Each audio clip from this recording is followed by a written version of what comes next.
Hey, we are live, sort of. Live. It's live recording. Okie dokie. So what's What's new?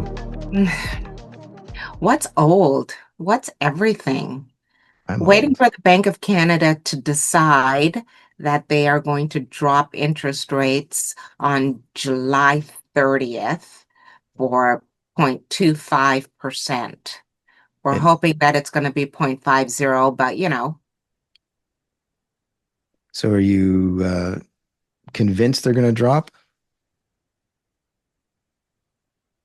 no. Mhm. This is a cross your fingers moment, crossing my fingers. Do I think that if they drop it, is it going to make a difference? Yeah. What do you think? Personally, I don't think it's going to make much of a difference. I All think right. people who are waiting for low interest rates and all that sort of stuff, it's a good idea, but the reality is you have to play the cards that are in front of you. Hmm. And so to simply wait on the sidelines, waiting for like the rock bottom rate, like a quarter percent, isn't going to change your world dramatically. Hmm. But missing an opportunity will. And I think that's where we are today, especially with this episode, is that there is an oversupply of inventory. And I find it interesting no one is using the term buyer's market. Because literally that's what this is, I think. This is, as far as being a buyer, this is a perfect scenario to be in, right? So, okay, the rates could go a little bit lower, but if you weren't motivated last month, a few weeks from now shouldn't really tip the scales dramatically that you're suddenly, a very active buyer. Like you Right. should be actively looking. I think the Hmm. only catch is like if you also need to sell in order to finance your purchase, I see you being a little bit leery again, trying to figure out in which order to do that. So in a traditional market, you will go out and buy because you're confident that you can sell your place. There's enough data, there's enough social proof that you can sell your type of home for a certain price range, and you're confident all day long that you can do that. Right. Now I think it's a little bit more iffy. So you may be in a position where you need to get your house sold or at least have a very clear idea of what you're getting in terms of dollars and cents, what that budget is, then go out because the market is full of properties. Hmm. I actually do agree with you.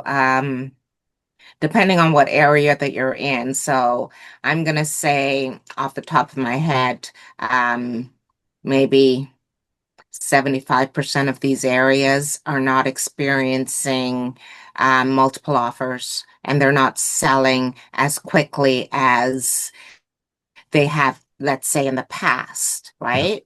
So you want to choose a realtor that you're working with and make sure that that person understands the market that we're currently in and can relay those items to you when it comes to you putting your property on the market. Yeah. Like what to expect in your neighborhood or in your marketplace. How long do they think that it will take? In some cases, there's reams and reams and reams of data out there. You have to be able to interpret it as a realtor and in turn let your seller know what exactly is going on. Yeah. Yeah. So I go agree. ahead. No, I was just going to say I agree. I think that, again, you have to be aggressive, right? So if you're a real estate professional, you have to be aggressive if your client wants to achieve something. Hmm. If you just want to test the market, by all means, knock yourself out. But in this kind of economy, in this kind of market, you're not going to see a result. So you need feedback from the market, you need activity, you need showings, and you need like many more um, like opportunities to create showings, opportunities to Hmm. create interest and all those sorts of things that get eyeballs onto your property.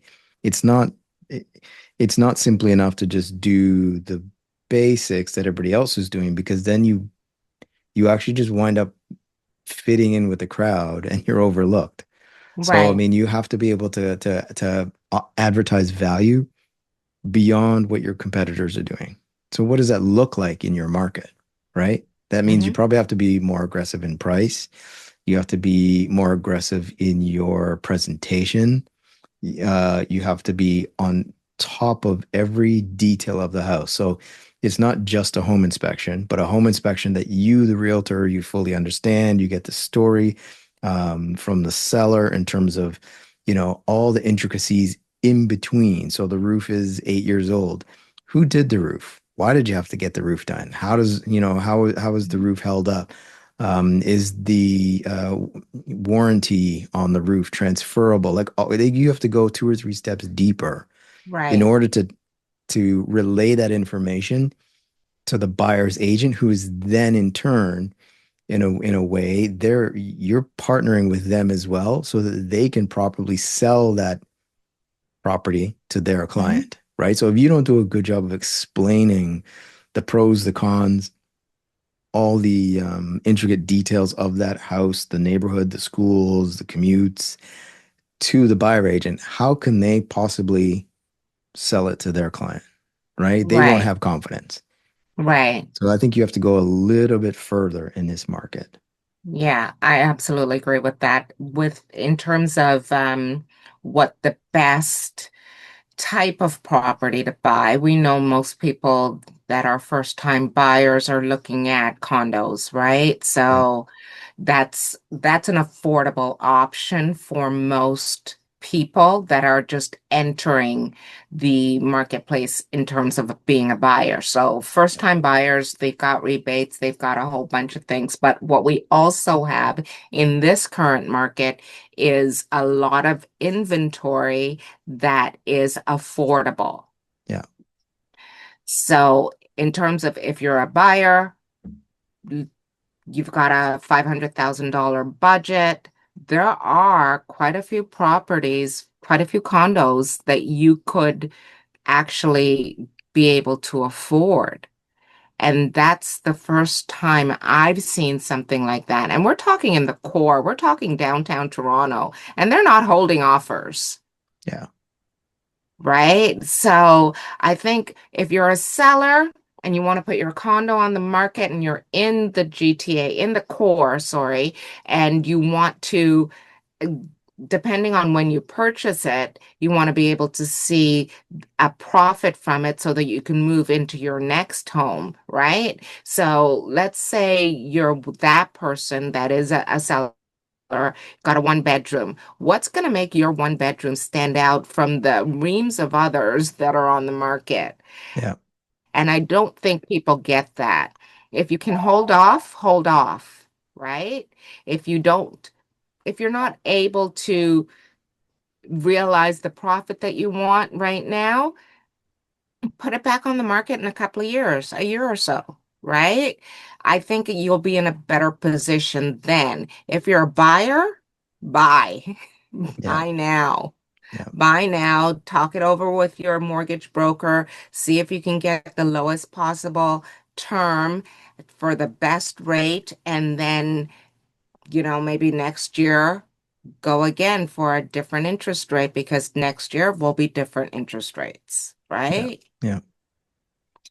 Yeah. I agree. So Um, you're thinking that one bedroom condos in the core under 500,000, how are you going to position your condo to sell if you're not looking for that much of a profit? If you didn't buy it in 2021 or 2022 at yeah. the height of the market. So that's the question. How to That's stand the out. question. That is the question. How do you stand out? So, Because let me put you a scenario to this. And this is a personal one.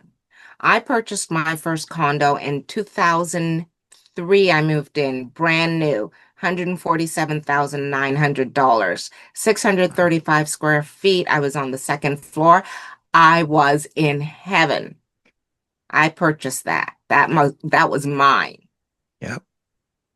When I want to go sell it, I made probably close to $90,000 when I sold it 15 years, 12 years later, I sold it. Now, it was the same as every other one, right? In this market, so let's transfer to this market. I would have made more money because I'm putting it on the market for, let's say, 460. Let's say 460 I would have put it on the market for in this current climate. Yep. So I've made $300,000 just like that. But does it stand out from the other condo units that are there? That's a one bedroom. It's got a little bit more square footage, but the only thing that I can think of that would make it stand out right now is the fact that the maintenance fee includes everything. Like there's no separate hydro. Everything is included in that maintenance fee. That would be the only thing that I would think that would make it stand out. How would you, as a realtor, position something like that? From what you just described, I think so again, using the timeline that you had, let's say this is a scenario where someone has held it for 10 or 12 years. Hmm. One of the things I tell my clients, and I just helped sell a house just a couple days ago with the same scenario, is that the profit was made a long time ago. Hmm. So the idea that, okay, everyone in my building, comparable buildings in a neighborhood, you're in a densely populated condo area, for instance, and everybody is 460. That's supposed market value.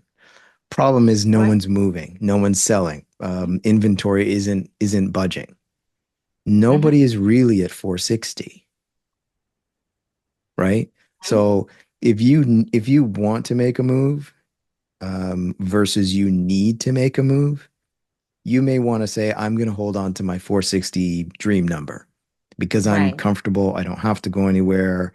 I don't know where I'm going. So, I could just sleep on this until whenever, Hmm. and I'll just continue to pay. But if Hmm. you need to make a move for a job, relationship changes, like there's a lot of people who, you know, single person has a condo, another single person has a condo, they meet, now they've got two condos, they only want Right. one, right? So someone typically sells one or they sell both and they buy one together. Hmm. Those sorts of things require you to take a backward step. Hmm. So again, you may look at the market and say the market value is 460, but in order for you to propel yourself forward, you may need to just be aggressive and take 435 Right. in order to, you know what I mean, to satisfy Yeah. your needs today. Right. Because you can hold on to that condo for 90 days, 120 days. And then, when you start riding out those price reductions, then what? You're back at that Hmm. number. So Yeah. sometimes you need to have a bit of clarity and you need to have a bit of humility in understanding that if there's 28 condos that are comparable to mine, all within a walking distance, and we're all priced the same, there is no way any of us can sell at a price that's going to make us all happy, Right. right? Like Hmm. someone's got to pull the trigger and move. Hmm. Someone is going to have to like start knocking down the first domino. Right. So again, if you go back and look at your scenario, there was $300,000 made. It wasn't a linear line. It happened over time. Yep. So you just happen to be looking at the calendar now, and now you're in sort of the valley versus the upswing. So that profit Right. was made several peaks and valleys ago in the past. Hmm. Hmm. So unless you're willing to wait for another peak, in which case, yes, you will make more money when you sell, but you will also have to be willing to pay exponentially more for the next thing you buy. And if you're a move up buyer, let's just say you're waiting for the market to shift your property value, let's call it 10%. Mm-hmm. You think you can get another 10% for your condo, and your Mm-hmm. condo is currently 500. You're looking at buying a house. The house is currently a million. Mm-hmm. So your condo is going to go up 50,000, but the thing you're aiming for is going up 100,000. The Right. goalpost is moving, right? Yeah. So people need to be aware of that sort of chase and how hard Mm-hmm. it is. So yes, if you have 50,000 real dollars, now you've got to put that to work, right? So you've got to Mm-hmm. borrow against that 50 and double the 50 in order to get back just to the 100, Right. just to be flat, Mm-hmm. if that makes sense. So it doesn't always pay to wait and wait and wait and wait. Yeah, well, we know what it is. It's never good to time the market. And a lot of people don't understand that kind of thinking. So if you purchase high, sorry, if you sell high, you're going to buy high. Yeah. You're not going to buy low like what you're thinking. So, yeah, it's a difficult thing for people to understand, I think, when it comes to the real estate market. Uh, I don't know. What do you think? Um, yeah. I feel bad for people trying to navigate this, but I think also too is you have to, if you're a move up buyer, you have to be willing to roll the dice. You have Right. to, and even in a multiple offer situation, right? Like, so if the market does peak again and you're going back out to go and find this dream home, this move up home in an active market that requires possibly you getting involved in multiples, you also have to have that same sort of internal aggressive nature to say, I'm going to overpay more than any other offer that comes on the table, or else I can't win. Mm-hmm. So that overpaying of, you can call it whatever you want, 5%, whatever, above the competing offers. It has to be something that you're willing to look at from through a long-term lens and say, I'm Right. willing to take the hit now because I know if I wait a year, I can't afford this same house. Yes. So everything has to be in a short-term and long-term view. So Hmm. yes, you may sell your condo a little bit less now, but it gets you into something that you know what the carrying cost will be because there's inventory. You know Right. what you can buy today, Hmm. right? So if you scale it back a little bit and say, okay, I have a budget that I'm committing to it.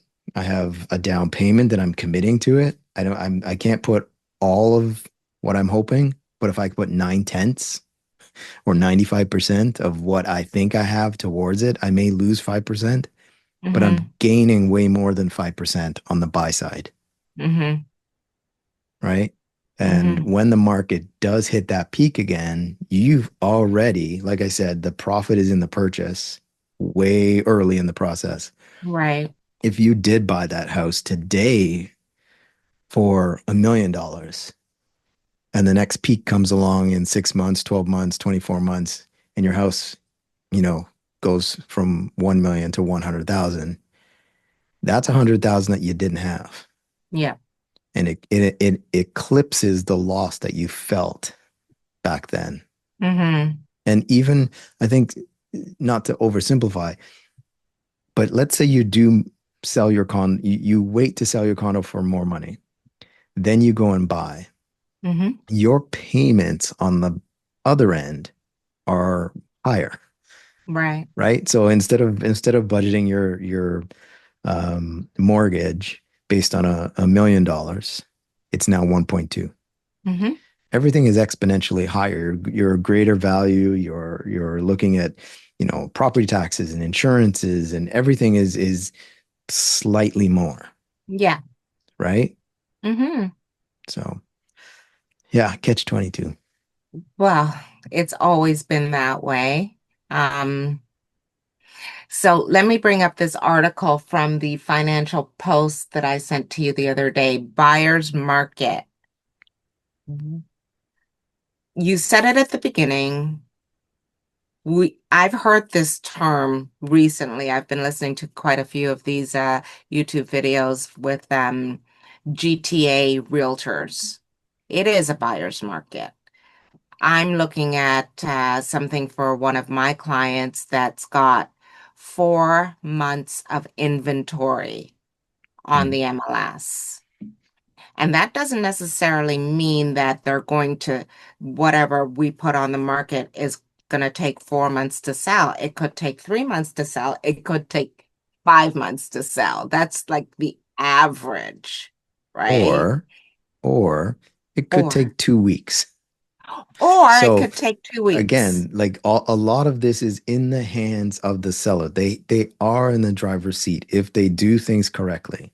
So I Mm-hmm, think this is what I want to underline is people can choose the timeline that suits them.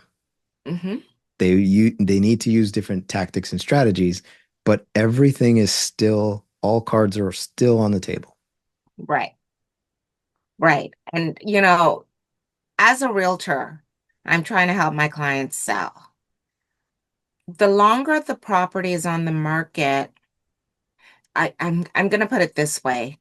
I would love to be able to sell your property in 2 weeks. Back in 2022, 2021, that's what we did. We sold properties within 2 weeks. If it does take 4 months, that doesn't mean that I'm not going to be with you for the 4 months. I'm going to be updating you weekly as long as we're on the market. Every single week, you're going to get an update from me. And I think a lot of the general public out there, they don't understand what a realtor actually does Yeah.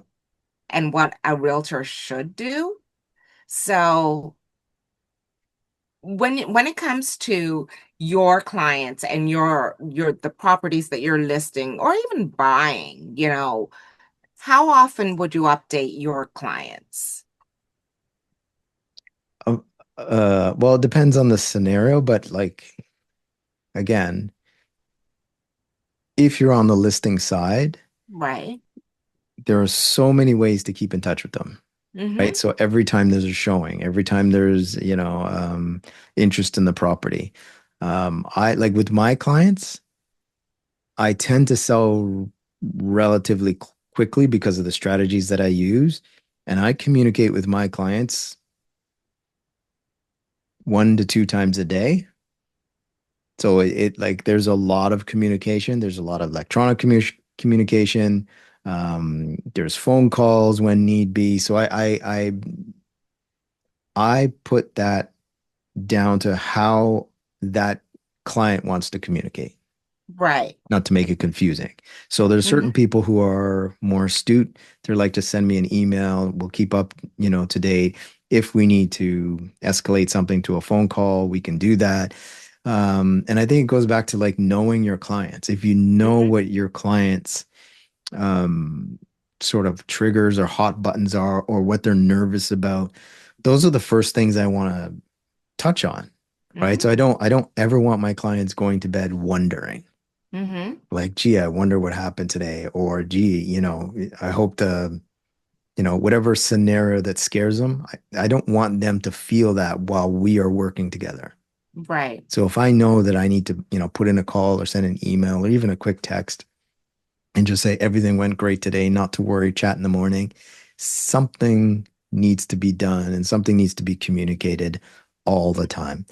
Mm-hmm. And then there's a lot of stuff that happens behind the scenes. And I think going back to what you said, agents don't know what, or sorry, sellers and buyer agents don't always know what agents are doing behind the scenes. They Mm-hmm. don't do a very good job of communicating. Mm-hmm.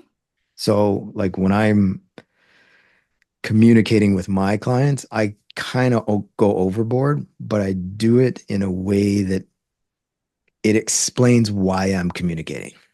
Mm-hmm.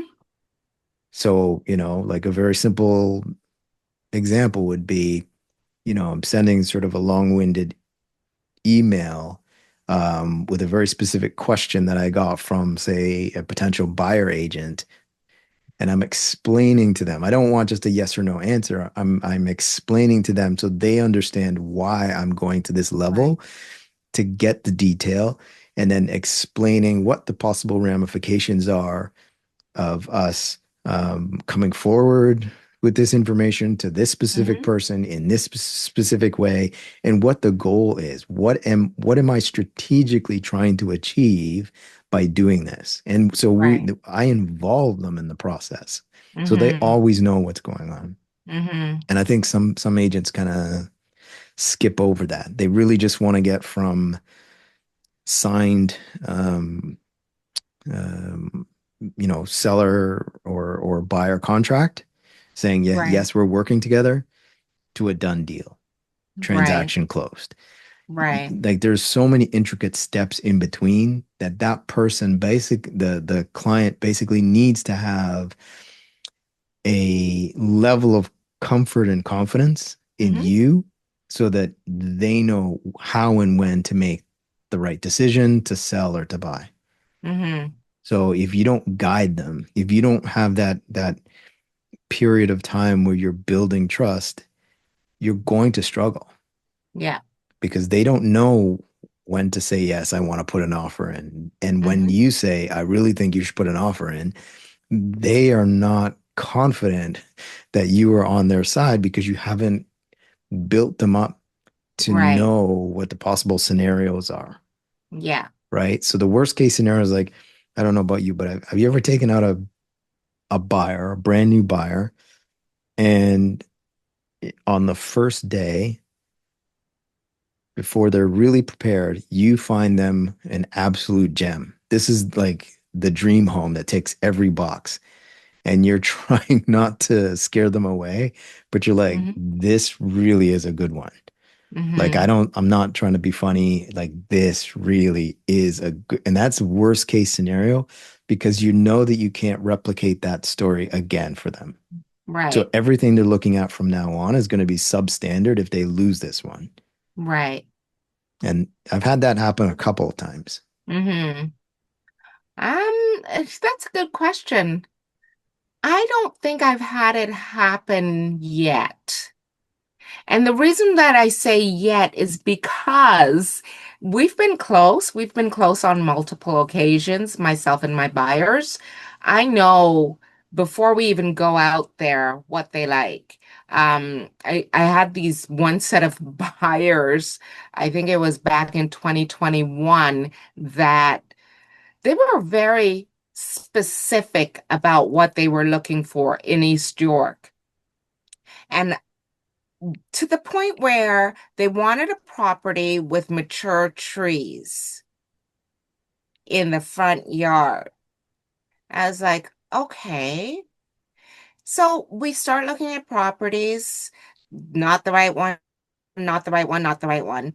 And then I finally came up with, not finally, I came up with a property that I thought was perfect for them. Mature trees in the front yard. The woman of the buyer of the couple said, Charlene, this is an amazing property. And you took everything that I said verbatim. We love it, but we don't like it. And I was like, but you, but you said you wanted mature. We love it, but we don't. Okay. Okay. So start over. Tell me what you really, really want. Right. Yeah. So it was one of those situations. I finally was able to get them what they really wanted. Not a mature tree in the front yard to date. No, the, the property we ended up getting was A new build with nothing. no grass and no trees. Right? Yeah, it was something like that. So, anyways, just to say that sometimes what they think they want and what they end up with are two different things. Yeah. And I think, just to underscore that again, no one knows what they really want until they're presented with the opportunity to make a decision on it. Right. And that's where this kind of market is very good for young buyers, first time buyers, people who are not as seasoned in the real estate purchase side of things. This is great because you can go shopping every single day and see things and just test it out and just put yourself in that sort of framework of saying, I could theoretically put an offer and buy this today. How do I feel Mm-hmm. about it? Mm-hmm. As opposed to, just looking at old listings on your phone and just having a bunch of hypotheticals sitting in a coffee shop with an agent saying, if this ever came up, would you buy it? And it's Yeah. not something tangible. And same thing with like new builds. So Mm-hmm. pre-construction, right? Mm-hmm.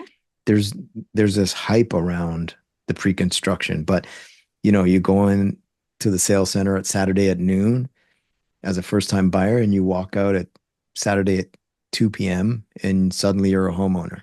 Mm-hmm. But you haven't spent any real time. You've just looked at paperwork and, floor plans. You haven't touched the Yeah. finishes. You haven't, you know what I mean? That tactile piece is Yes. missing. Where in Right. this market, you can go, you can try everything. You can walk the halls. You can look at the common area.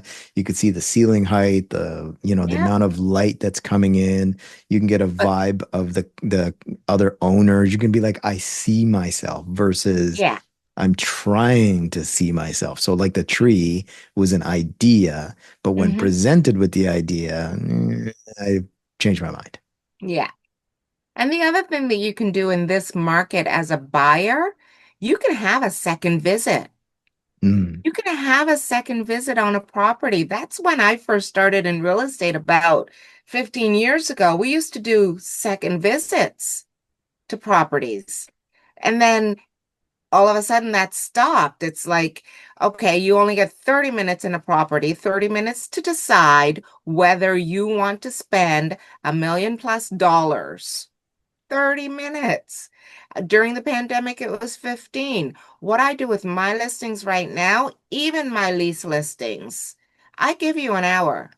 You're going to get an hour as a buyer agent with your client yeah, because I don't feel like a half an hour is enough to make a decision that involves that kind of money. yeah, So, yeah, the second visit is very, very important because you've built it up in your mind. Like when you've left the property, you're thinking, "Oh, that room was kind of small." But then you go for your second visit, "Oh, it isn't as small as I thought it was." Right? So, I don't know. It for me, it just works. I prefer the slower market, especially as a first-time buyer. With my first-time buyers, I can show them, I can point out different things. Yeah, I feel like it's a better market for a buyer right now. yeah. The pace is controlled. Mm-hmm. Um, and to your last point, I think it's good for people to see the same product in different scenarios, right? So most um, most first time buyers don't have a lot of free time, right? They Mm-hmm. have their 9 to 5, they have fixed schedules. So they'll typically see something maybe evenings and weekends. Yeah. So again, that limits what information you're taking in, Mm-hmm. right? So if you see it in alternate hours, if you see it in different scenarios, if you see the property in a time when you possibly wouldn't normally be home, it gives you a different perspective. Is it a Mm-hmm. busy street? You know what I mean? Like, are people using your sort of corridor, to get from A to B? Is it Yeah. the kind of place that you can, let's say you decide you're going to start to work from home. Yeah. Is it busy? Is it noisy? Are there people around? Are there like-minded people around? Is it walkable? How much light do you get? Even the time of year. Mm-hmm. So if you're going out looking at properties, in the fall versus in the summer, the amount of light that you're seeing Yeah. changes. And if you're not paying attention, so even if you have like a north facing window in the summertime, you get not necessarily direct, but you do get a lot of ambient light. Hmm. Sometimes you got to coach people and say, but imagine this is dimmer in November, December, January, February. Right. This is the room that you wanted as your home office. Does Hmm. this still, tick all the boxes? What if we Yeah. went and saw it in the evening or just Hmm. before sunset, during the summer? How does it look to you? Oh, it's super dark. Well, just now imagine it in the winter, Right. right? Because a lot of these condos, they don't give you the ability to add multiple lights. You can Hmm. change a light fixture, but you can't add, say, pot lights and different things because Hmm. the construction, the concrete ceilings, and so on. So you are limited in terms of what you can do. You obviously can't change the exposure and the angle that the unit is facing. So Hmm. you gotta be creative in finding ways to answer those questions. So you can, and again, going back to how does your unit stand out? By making these small but important decisions on the front end, Hmm. your unit, when you go to sell, will have solved all these questions and problems for the next Right. guy. Yep. So although it's, you could also still have just a one plus den on whatever floor, yours may just give that feeling to the next prospective buyer that they're just more natural light. It just feels different. It Yeah. feels warmer. Those things, those things add value to the bottom line Hmm. and make it an easier sell next time around. That's right. Yeah, I don't have anything to add to that. That is exactly the way things are supposed to be, right?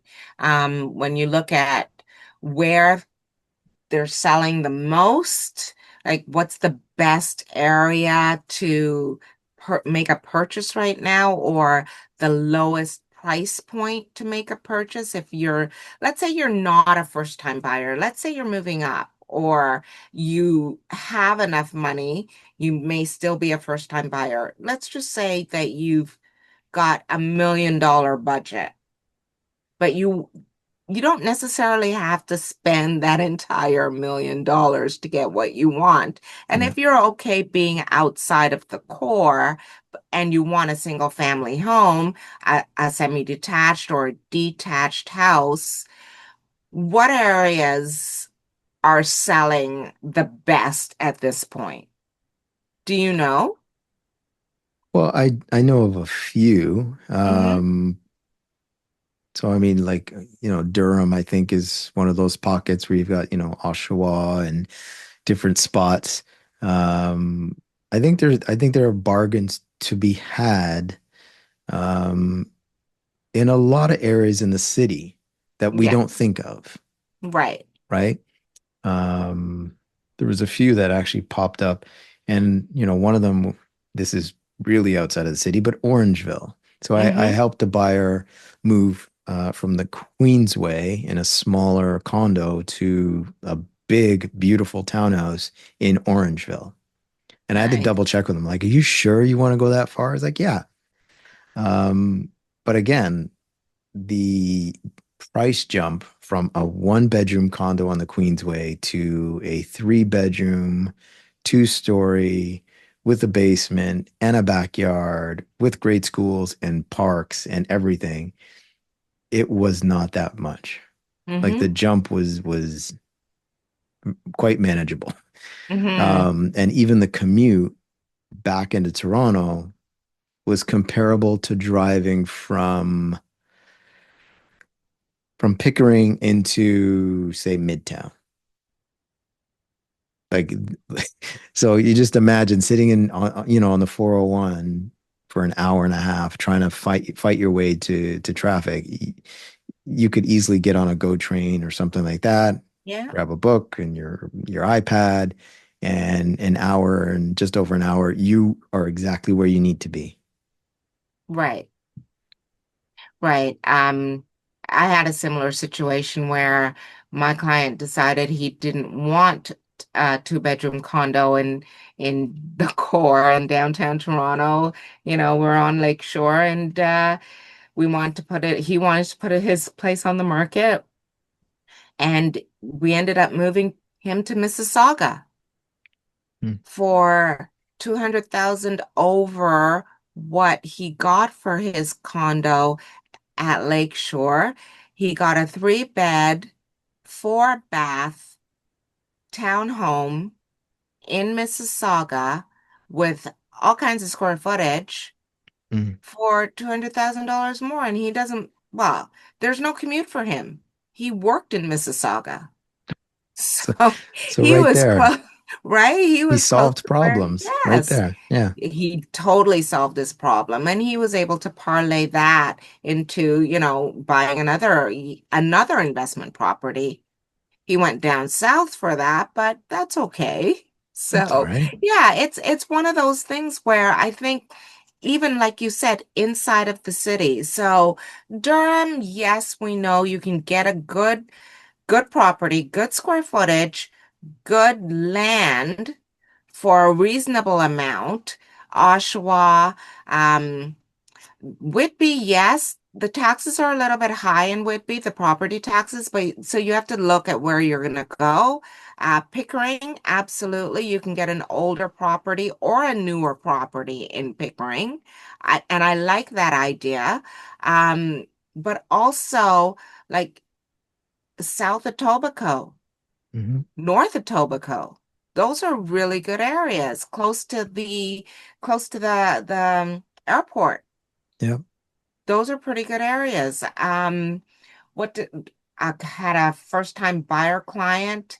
He lived in Mississauga. He wanted to be on the GO train line. He's the one that chose this property. I would not have chosen it for him, but he loved it when he saw it. Burlington. We got him a property that is just spectacular in Burlington. Yeah. You know, there are areas that you can go, and Burlington's not that far out. No, not anymore. I mean, because when you look at traffic, I mean, what's the drive to Burlington now? Like an hour and It's 15 an hour minutes? an hour and a bit on the 407. I had no problem with it. Yeah. But he works from home mostly. He's only required to go into the office once a week, and he can take the GO train. He works downtown. Yeah. So we Right. got him a property just on the GO train line Yeah. in Burlington. Well, the thing is the GO train with the road traffic now, the GO train is probably faster than driving anyways.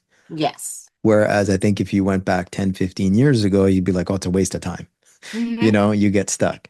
Now that person is like clockwork Yeah. and his blood pressure is going to be way lower than someone sitting in a car for an hour and a half, Yeah. right? So by the time he gets to his desk, he can do all sorts of good work, have a good day, and then turn around and go back. Right. There are some other places actually in the city as well. So East End, Scarborough, so Yep. West Hill, sort of that Morningside area. Close to the Water Kingston Road area. Yeah. Hmm. What else? There's sort of southwest Scarborough. So, Kennedy and Wexford and all those pockets, still lots of value to be had there and bungalows, which Absolutely. I Yeah. love. Bungalows with a lot of land. Mhm. Wexford Maryvale. There's Kennedy and Lawrence area. Yeah. That little pocket there in between Lawrence and Eglinton. Yeah. So we've got, Uh-oh, you glitched. Oh, I lost you. yeah, I'm back. Yeah. Did you get everything I said? I have no idea. I lost you. Okay, so We're gonna I have to said edit. Kennedy, Kennedy in between Lawrence and Eglinton to Birchmount, that little pocket there. Yeah. Nice homes, very, very nice homes, lots of land if that's what you're looking for. Even down to Warden, Yeah. lots of land. There's lots of places. Yeah. Lots. So, anyways, So Greg, to we're wrap gonna up, wrap this up. We're gonna well, wrap this up. okay. So before we wrap up, what would be your one tip for a buyer in this market? What's the one thing you would tell them to do or to consider right now? what what they should consider or what they should do. What they Either. should do, what they should do is get out and look. Get out, get your realtor out there and start looking. This is not going to last. I'm not getting paid any extra for for me to tell you these things. It is a buyer's market. You can get a good deal. Make sure you choose a realtor that knows how to negotiate price. Some of the prices on the MLS for these condos, if they have to sell, you can definitely find that out from the realtor. But also, if they don't have to sell and they're still on the market after 60, 90, 120 days, try it. Try an offer. As a realtor, if I have an offer on paper, I'm going to try my very hardest to sign that, get a sign back for you. I think that letting offers die is a bad thing. So as a buyer, get out there. Get out there and look. I What agree. would be yours? Oh, you agree with me? First Yeah. time. No, I think it's the second time. Kidding. But like to take that to the next level, I would say go out and look at a lot of properties, and the goal being to figure out your absolute must-haves. Right. Because everything up till that point is just speculation. Yes. Like some people will say, "Oh no, I can never blank, blank, blank, blank, blank," until they get there, like the big tree, Mm-hmm. right? Some people will say, "Oh no, I could never, I need whatever." Yeah. It's not until they're there that they can figure out in their mind if that thing is an absolute deal breaker. Even Yeah. appliances. I've had people say, no, no, if I don't have stainless steel appliances, I'm not even budging. But if the deal is so good that you can then have, you know, money left over that you can pick brand new appliances, Mm-hmm. you can update a few things. It is worthwhile to purchase it with, you know, the slightly substandard white appliances. Right. Don't let that be the deal breaker. Don't let that be the thing that stops you, right? So, used stainless steel appliances do not um, torpedo a good deal. We can Right. find a way to put those things into your property by saving you money on your purchase. Like you can then decide many more things by being in the driver's seat. Figure out the real must haves Yeah. versus the wish list. Yeah. I absolutely agree with you. And when it comes to condos, this is my last point. When it comes to condos, I get people saying they want a high floor. I get why you want a high floor, but also consider that what if the elevator breaks down? What if this happens? What if that happens? Consider looking at you like the building? Look at every condo in the building. Yeah. Have your realtor show you every condo in the building. I know that living on a low floor for me, what it did was I could get from my parking spot to my unit, no problem, quick, quick, quick, by the stairs, Yeah. right? If I ever had to go to the elevator, I hated every minute of it. I'm just saying it's a way of exercising as well. So you If have to incorporate all of those things, and you may not get that stunning view from the 30th floor, but you can choose one maybe on the fifth floor that still has a view. Yeah. And I would also look into the data of the building, Hmm. see what actually gives you a return. So Yeah. there's certain people, and I'll make this my last point too. There's certain people who say, I need a parking spot. I'm not buying without a parking spot. But if you have a condo in the core and parking is already at a premium and limited, and you don't have a car, like I've had people buy a parking spot on top of a unit, but they themselves don't own a car, but they'll rent it out for 125 or $150 a month. But the premium on the parking spot is like $30,000. The math doesn't add up unless it supports that other buyers are really in demand for parking spots. So if you can get away without it, if you don't have any intention of having a car, And there's no major data that says a unit without parking is at a major disadvantage. Put that 30,000 into real property in the unit so you can enjoy it and the next purchaser can also benefit from it. So if I you're on the agree. streetcar line, the subway line, it's the type of property that's for, young first-time buyers who don't necessarily, they can't afford the car anyways to put in the Hmm. parking spot.